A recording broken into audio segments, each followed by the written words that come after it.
The Lord be with you. And with your spirit. A reading from the Holy Gospel according to Saint John. Glory to you, O Lord.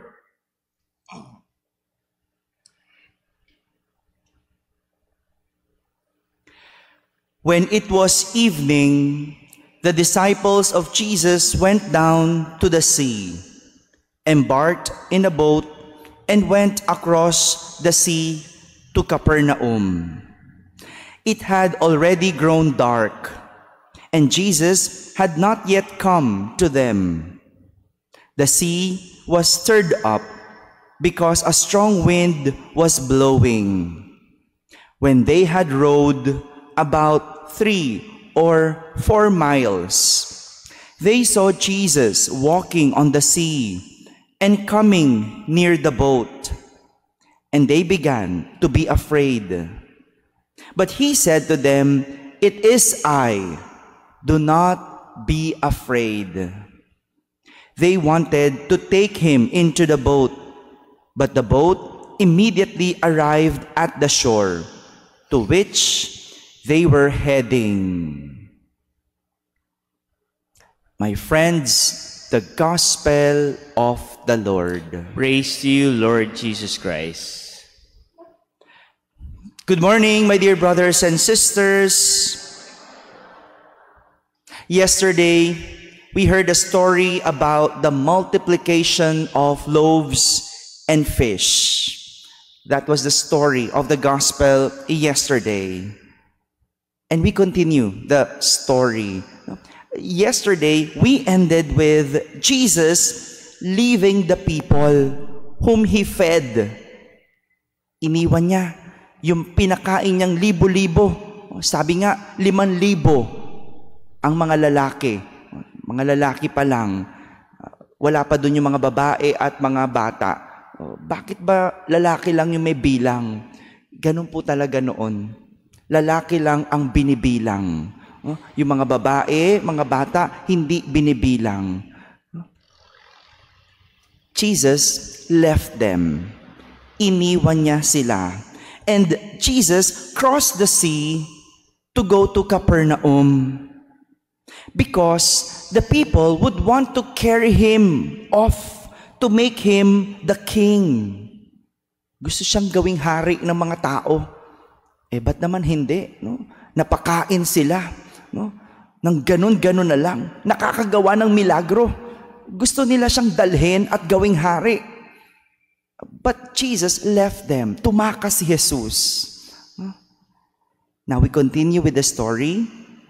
While the disciples were sailing the sea. Hiwalay pala dito si Jesus. No? Mas nauna na si Jesus umalis. Sumunod ang mga alagad. No? Sumakay sila ng bangka.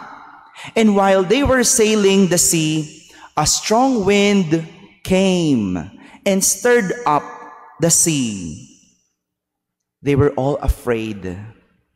When suddenly, Jesus was seen approaching them and told them, "It is I. Do not be afraid." Do not be afraid. It happens almost every time that the disciples encounter something without the presence of Jesus, they always get afraid.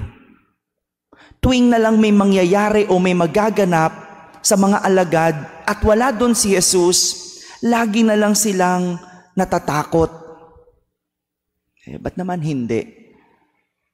I'd like you to imagine yourself. Imagine, God is not with you. Di ba nakakatakot yun?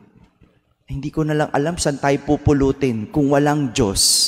Kung hindi natin nararamdaman ng Diyos o kung hindi natin kapiling ang Diyos. Ako matatakot. Ewan ko po sa inyo. No?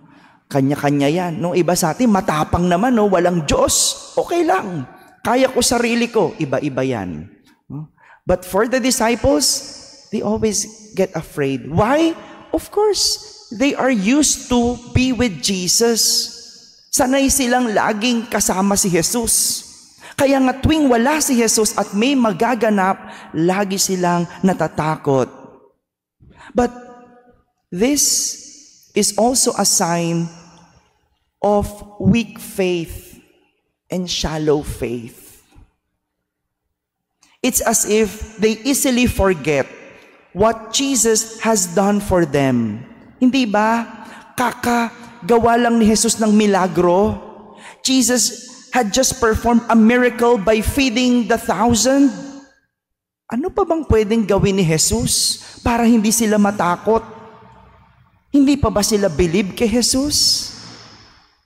Ang dali kasi makalimot ng mga alagad. And even us, ang dali natin makalimot. Ang dami pa rin nating takot. O di ba? Nalampasan nga natin yung pandemic. During that time, we were also hungry. Pero tinan mo ngayon, problema mo mag-diet. Oh. But we also still have fears. Ano pa bang pwedeng gawin ni Jesus? And this is the reason why every time Jesus would appear to them, He would always say, "Do not be afraid." In the Bible, the greeting, "Do not be afraid," was repeated 365 times. So, what do you think it means? It is safe to say that we are being reminded not to be afraid every single day for the whole year. Father, leap year po ngayon, 366. O sige, yung isang araw na yon, makakalimutan mo pa ba? Na sinasabi sa iyo, araw-araw, do not be afraid.